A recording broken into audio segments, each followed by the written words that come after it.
बिस्मिल्लाहिर्रहमानिर्रहीम। अस्सलाम वालेकुम। दोस्ती एक ऐसी चीज है जो इस दौर में हर किसी के पास नहीं, और इश्क भी एक ऐसी हकीकत है जो दोस्ती की तरह शायद ही किसी खुश नसीब को मिला होगा, लेकिन हकीकी इश्क इंसान पा भी लेता है। लेकिन कहानी में आगे बढ़ने से पहले आप तमाम दोस्तों से इल्तमास है कि हमारे चैनल जरा सी आहट को सब्सक्राइब कर दीजिए और साथ घंटी के बटन को दबा दीजिए ताकि हमारी न्यू आने वाली कहानी का नोटिफिकेशन आपको मिल सके। शुक्रिया। खुदा करे जिंदगी में ऐसी कोई शाम ना हो जो मेरे महबूब के नाम ना हो। वाह वाह, क्या शेर कहा है जनाब। तो 2 दिन ना मिलने पर शायर बन गए। सोचिए अगर मैं सारी जिंदगी के लिए बिछड़ जाऊं तो क्या बन जाएंगे आप। दुआ का ये कहना था कि खातम ने फौरन इसके होंठों पर हाथ रख दिया। दुआ आज तो ये बात कह दी, आज के बाद मजाक में भी ऐसा मजाक ना करना। अगर ऐसा हो गया तो तुम नहीं जानती मैं तुम्हारे बगैर मर जाऊंगा। खातम के मुंह से ये अल्फाज अदा होने की देर थी कि दुआ तड़प कर खातम के सीने से लग गई और जोरों कतार रोने लगी। खातम, तुमने ऐसे कैसे बोल दिया ये सब? अगर तुम ऐसा बोलते हो तो क्या मेरा हाल तुम्हारे हाल से मुख्तलिफ है? प्यार, इश्क और मोहब्बत 3 अलग अलग चीजें हैं, लेकिन अलग होने के बावजूद अपने अंदर एक जैसी मिठास रखती हैं। वो मिठास जो रिश्तों को मजबूत बनाती है, रिश्तों को जोड़ के रखती है और कभी जुदा नहीं होने देती। ऐसे ही इश्क की दास्तान मैं आपको सुनाने जा रही हूँ। जो इश्क है दुआ और खातम का। मस्त हुआ बर्बाद हुआ, इश्क का कलमा याद हुआ। खातम यार क्या हो गया है, बड़ी शायरी करने लग गया है तू आजकल। विजय जो खातम का बचपन का दोस्त और इसका हमसाया भी था, इसके घर आया और खातम को एक शायरी वाली किताब पढ़ते हुए पाया और कहा कि तुम तो शायरी पसंद नहीं करते थे और अब खुद किताब लेकर बैठे हो। खैरियत तो है? कुछ नहीं यार, ये मोहब्बत इंसान से वो सब कुछ करवाती है जो वो कभी करना चाहता ना हो।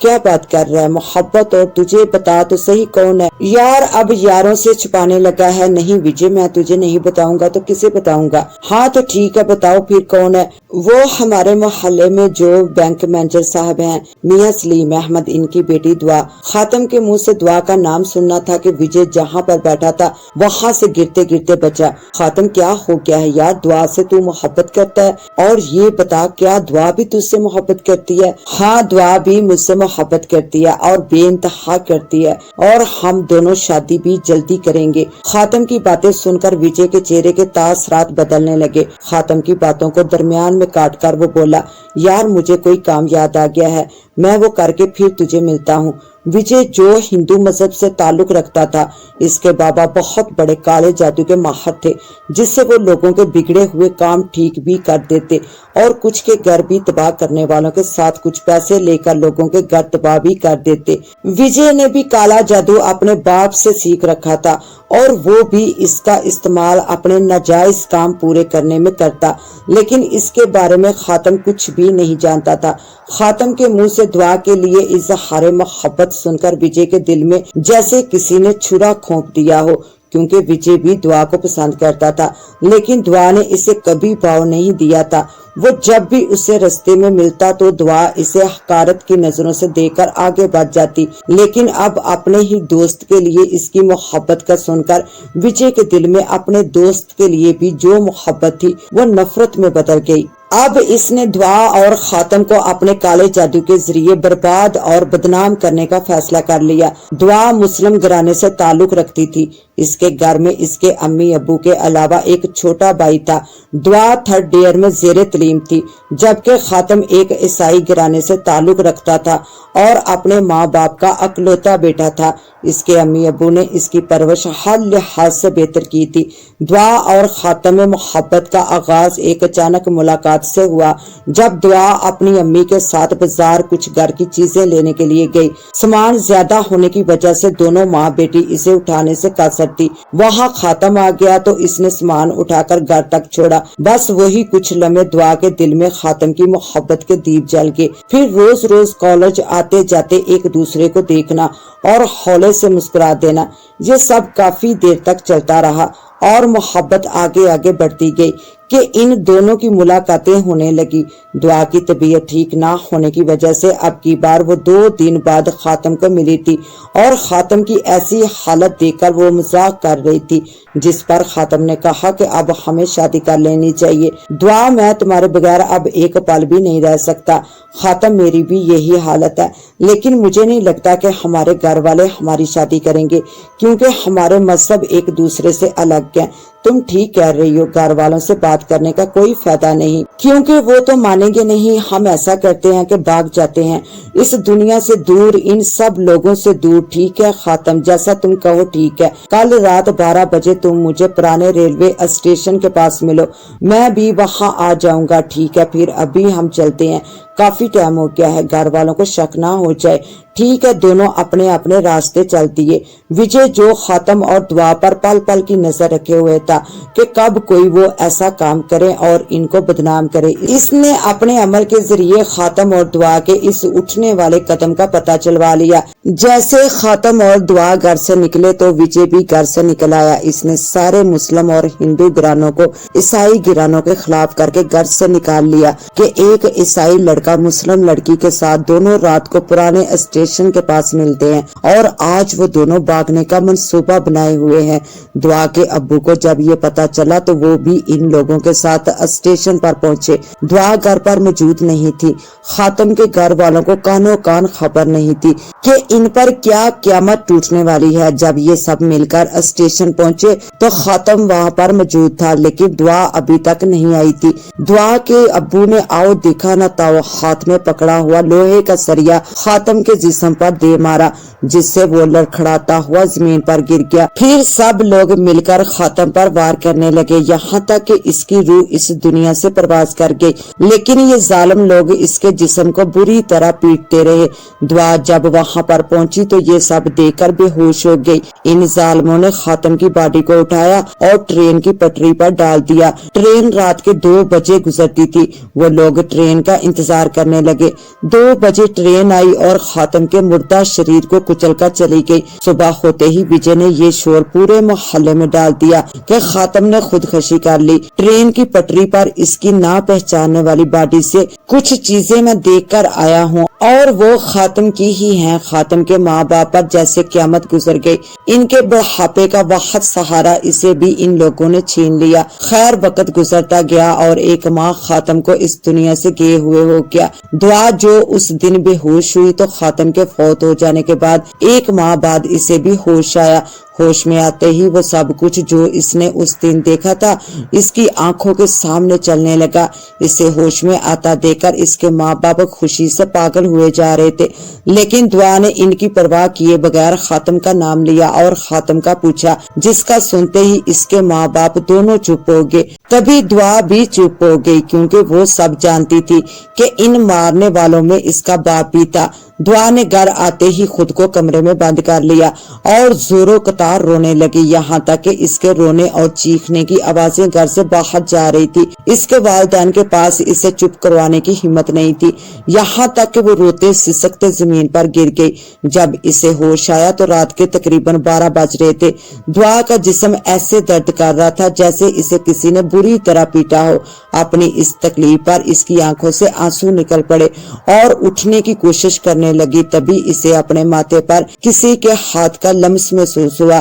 اس کے ہاتھ کی گرمائش کو پہچاننے میں دعا کو ذرا بھی ٹائم نہیں لگا۔ وہ خاتم کا ہاتھ تھا۔ خاتم تم میرے پاس اور یہ تمہارا ہاتھ ہے، میں تمہیں دیکھ کیوں نہیں پا رہی، تمہیں پکڑ کیوں نہیں پا رہی، تمہارا ہاتھ میرے ہاتھ میں کیوں نہیں آ رہا، خاتم تم میرے سامنے کیوں نہیں آ رہے۔ میں جانتی تھی تم مجھے کبھی چھوڑ کر نہیں جا سکتے، جہاں بھی جاؤ گے مجھے ساتھ لے کر جاؤ گے۔ اس کے ساتھ ہی دعا بری طرح رونے لگی۔ تم میرے سامنے کیوں نہیں آ رہے، میں جانتی ہوں تم میرے قریب ہو، میرے پاس ہو، میں تمہیں محسوس کر سکتی ہوں، میرے سامنے آؤ، میں ترس گئی ہوں تمہیں ایک نظر دیکھنے کے لیے۔ तुम तो कहते थे हमारा इश्क है जो हमें मरने के बाद भी अलग नहीं करेगा, फिर ये कैसा इश्क है जो एक आशिक अपनी महबूब के लिए तड़प रहा है और वो पास होके भी पास नहीं। ऐसा ना हो इस इश्क से मुझे नफरत हो जाए, मेरे सामने आ जाओ, मैं मर जाऊंगी। दुआ का ऐसा बोलना था कि उसे अपने होंठों पर किसी के हाथ का लम्स महसूस हुआ और फिर साथ ही दुआ को अपने सीने से लगा लिया। दुआ किसी छोटे बच्चे की तरह खातम के सीने से लगकर रोने लगी, यहाँ तक कि इसकी हिचकी बंद हो गई। बस दुआ, अब तुम्हें रोना नहीं बल्कि हिम्मत से काम लेना है। देखो मैं वापस आ गया हूँ तुम्हारे लिए, अपने इश्क को निभाने के लिए और इन लोगों से बदला लेने के लिए जिन्होंने हमें जुदा किया। क्या मतलब, हमें किन लोगों ने जुदा किया है?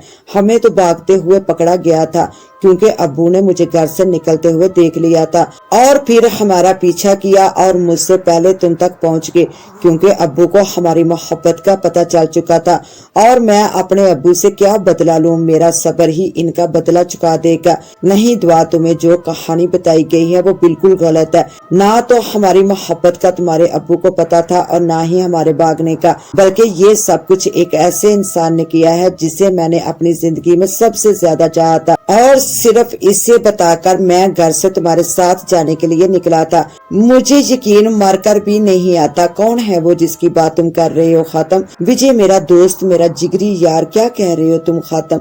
ऐसा कैसे हो सकता है विजय? ऐसा कैसे कर सकता है? वो तो मुझे भी मरने के बाद पता चला है कि इसने ऐसा क्यों किया है। दुआ वो तुमको चाहता था, अभी भी चाहता है। उसने तुम्हें हासिल करने के लिए काला जादू सीखा है और जब उसे हमारा पता चला तो वो तब से ऐसे मौके की तलाश में था जिसमें हम कोई गलती करें और वो हमें जुदा कर सके और वो मौका उसे हमारे भागने का सुनकर मिल गया और गांव वालों को हमारे बारे में गलत कहानी सुनाकर हमें मरवा दिया। दुआ वो बहुत गंदा इंसान है। वो हर रोज अपने जादू के जरिए गांव की एक लड़की को अपनी तरफ बुलाता है और इसकी इज्जत खराब करता है। इसने गांव के बाहर जंगल में एक झोंपड़ी बना रखी है जहां वो अपने नापाक कामों को अंजाम देता है। वो बहुत जल्द तुम्हारे अम्मी अब्बू पर जादू करके तुमसे शादी करने वाला है और ये शादी खुद तुम्हारे अम्मी अब्बू करवाएंगे। अगर तुमने विजय को ना मारा, वो हमारे अधूरे इश्क का मुजरम है। मैं इसे नहीं मार सकता दुआ, मैं मारूंगी इसे, इस नापाक को मैं मारूंगी जिसने मुझसे मेरी दुनिया छीन ली। मुझे अभी इसके पास लेकर चलो, मैं अभी इसे खत्म करूंगी। नहीं दुआ, हम इसे ऐसे खत्म नहीं कर सकते। वो काले जादू का माहिर है। अगर हम ऐसे हमला करेंगे तो वो जरूर बदले में वार करेगा। आजकल वो एक ऐसे अमल में मसरूफ है जो इसे अगर कर दे, इसके लिए इसने 100 कुमारी लड़कियों की इज्जत पमाल करके इनकी बलि शैतान के आगे देनी है और फिर इनके खून से शैतान की मूर्ति को गुस्ल देकर बाकी बचा तो खुद पिएगा। और वो ये अमल शुरू कर चुका है और ये काम इसने गांव के बाहर शुरू किया है। आज 15 दिन हो गए ये अमल शुरू किए हुए। वो गांव के बाहर से लड़कियां उठाता है कि उस पर शक ना हो किसी को और फिर आखिरी दिनों में वो गांव से लड़कियां उठाएगा और इसके बाद वो तुमसे शादी करेगा क्योंकि जो खतरा इसे मेरा था वो खत्म हो गया है। रोज रात को शमशान घाट के पास वो अपना अमल शुरू करता है। इस अमल के दौरान इसे मारना होगा वरना हम इसे मार नहीं सकेंगे। कल पूरे चांद की रात है और वो 12 बजे अपना मंत्र शुरू करेगा। इस दौरान तुमने उसकी तलवार से उसे मारना है जिसको उसने सर कलम करने के लिए पास रखा हुआ होता है। इसके अलावा हम इसे किसी और तलवार से खत्म नहीं कर सकते क्योंकि वो शैतान का पुजारी है और शैतान के पुजारी किसी एक मखसूस की हुई चीज से ही मरते हैं और वो तलवार से तुम्हें इसका सर दर्द से जुदा करना होगा तभी वो मरेगा और ये काम 5 मिनट से पहले करना होगा वरना इससे पता चल जाएगा। ठीक है खातम, मैं मोहब्बत के दुश्मन को मारकर तुम्हारे पास आना चाहती हूँ। मैं यहाँ तुम्हारे बगैर एक पल भी नहीं रह सकती। दुआ, अगर खुदा ने चाहा तो ऐसा ही होगा। हमारा इश्क कभी अधूरा नहीं रहेगा। खातम ने दुआ के चेहरे को प्यार से अपने हाथों में लिया और माथे पर बोसा देकर सीने से लगा लिया। कुछ देर बाद खातम ने दुआ को खुद से अलग किया और कहा कि अब मैं चलता हूँ, मेरे जाने का टाइम है, फिर कल मिलते हैं, तुम तैयार रहना। नहीं खातम, मुझे छोड़कर मत जाओ, मेहरबानी करके दुआ, मैं कब तुम्हें छोड़कर जाना चाहता हूँ। لیکن دنیا کے الگ اصول ہوتے ہیں، جہاں میں چلا گیا ہوں وہاں کے بھی کچھ اصول ہیں، ابھی چلتا ہوں۔ اس کے ساتھ ہی سفید روشنی سارے کمرے میں پھیل گئی اور اس کے ہٹتے ہی خاتم کمرے سے غائب ہو گیا۔ دعا اس کی یاد میں روتے روتے سو گئی۔ صبح اس کی آنکھ تب کھلی جب اسے دروازہ کھٹکھٹانے کی آواز آئی اور ساتھ ہی اپنی امی کی، جو دعا کو بلا رہی تھی۔ دعا جلدی سے اٹھی، دروازہ کھولا اور اپنی امی کو سلام کیا اور ناشتے کے لیے ان کے ساتھ بیٹھ گئی۔ وہ سارا دن دعا نے اپنے گھر والوں کے ساتھ پہلے کی طرح گزارا۔ اس کے امی ابو دعا کا نارمل رویہ دیکھ کر بہت خوش ہوئے، لیکن وہ اس کے پیچھے کا سچ نہیں جانتے تھے۔ دعا نے سارا دن اچھا گزارا اپنے امی ابو کے ساتھ۔ پھر رات ہوتے ہی وہ کمرے میں آ گئی اور خاتم کا انتظار کرنے لگی۔ 12 بجنے سے کچھ دیر پہلے ہی خاتم آ گیا۔ آتے ہی وہ دعا سے بولا کہ جلدی کرو دعا، ہمیں پہلے ہی بہت دیر ہو چکی ہے۔ وجے شمشان گھاٹ پہنچ چکا ہے اور اب اپنے عمل کی تیاری کر رہا ہے۔ میرے ہاتھ پر ہاتھ رکھو اور آنکھیں بند کرو۔ تھوڑی دیر کے بعد خاتم نے دعا کو آنکھیں کھولنے کا کہا اور اس نے خود کو شمشان گھاٹ میں پایا، جہاں ہر طرف سے سڑے ہوئے گوشت کی بدبو آ رہی تھی۔ ہر طرف خوف کا عالم تھا اور دور دور تک کسی چرند پرند کیڑے مکوڑے کی آواز نہیں آ رہی تھی۔ بس وہ خاتم کے ساتھ موجود تھی اور سامنے وجے ایک گول دائرے میں جسم پر خاک ملے آلتی پالتی مار کر بیٹھا ہوا کچھ پڑھنے میں مصروف تھا۔ اس نے اپنے سامنے ایک انسانی کھوپڑی اور ایک پلیٹ میں کچھ خاک اور ہڈیاں رکھی ہوئی تھی اور وہ وقفے وقفے سے کچھ آگ میں پھینک رہا تھا۔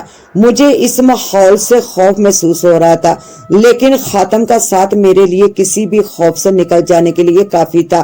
وجے کو عمل شروع کیے کچھ وقت گزرا تو خاتم نے مجھ سے کہا کہ اب میں جاؤں اور اسے اس کی تلوار سے سر قلم کر دوں۔ میں جیسے ہی آگے بڑھی تو خاتم کی آواز مجھے آئی، دعا تمہیں ڈرانے کے لیے اس کے بھوت سامنے آئیں گے، لیکن میں نے تمہارے گلے میں تعویذ ڈال دیا ہے، وہ اس سے تمہارے قریب نہیں آئیں گے، تم ڈرو نہیں، وہ تمہیں کوئی نقصان نہیں پہنچا سکیں گے۔ جیسے میں اس گول دائرے میں داخل ہوئی، ایک نہایت بدصورت چڑیل میرے سامنے آئی۔ اس کے بالوں کی جگہ لمبے لمبے سانپ لٹک رہے تھے، کانوں کی جگہ کالے بچھو تھے اور ناک اس کی ایسی لٹک رہی تھی جیسے ہاتھی کی سونڈ۔ اف میرے اللہ، اگر خاتم کی ہمت ساتھ نہ ہوتی تو میری تو جان ہی نکل جاتی۔ وہ مجھ سے بولی چلی جا یہاں سے ورنہ میں مار دوں گی تجھے۔ یہ کہتے ہی وہ آگے بڑھی، لیکن جیسے مجھے ہاتھ لگایا اسے واپس آگ نے پکڑ لیا۔ میں آگے بڑھی تو ایک بڑا بھوت میرے سامنے آیا جس کے سر پر بالوں کی جگہ گنجا تھا اور اس پر گلیسا کیڑے پھر رہے تھے اور منہ سے جب وہ بولتا تو چوہے نکلتے اور چھپکلیاں۔ وہ میری طرف بڑھ رہا تھا۔ اسے دیکھ کر مجھے الٹی آ گئی۔ میں نے اسے دھکا دیا اور دوڑتی ہوئی وجے کے پاس پہنچی، جو دنیا سے بے خبر اپنے عمل میں مصروف تھا۔ تبھی میں نے تلوار اٹھائی اور جلدی سے وجے کا ساتھ دڑ سے جدا کر دیا۔ مرتے ہوئے اس کی آنکھیں حیرت سے کھلی کی کھلی رہ گئی، کیونکہ اس شیطان کو کیا پتا تھا کہ وہ ایسے مرے گا۔ اسی وقت خاتم وہاں پر آیا اور دعا کا سارا اپنے گھٹنے پر رکھا۔ دعا مجھے معاف کر دو، میری وجہ سے تمہارے ساتھ یہ ہوا۔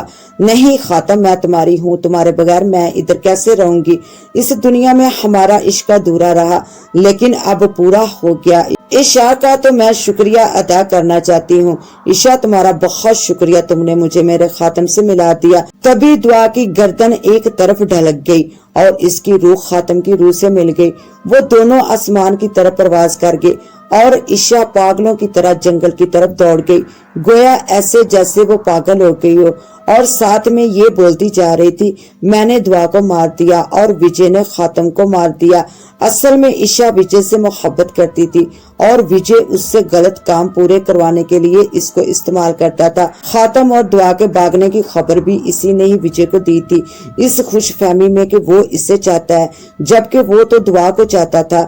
عشاء دعا کی بچپن کی دوست تھی اور وجے خاتم کا کیا صلہ ملا دوستی کا۔ خاتم اور دعا کو دل سے خیال دوست بلایا نہ جائے گا، سینے میں داغ ہے کہ مٹایا نہ جائے گا۔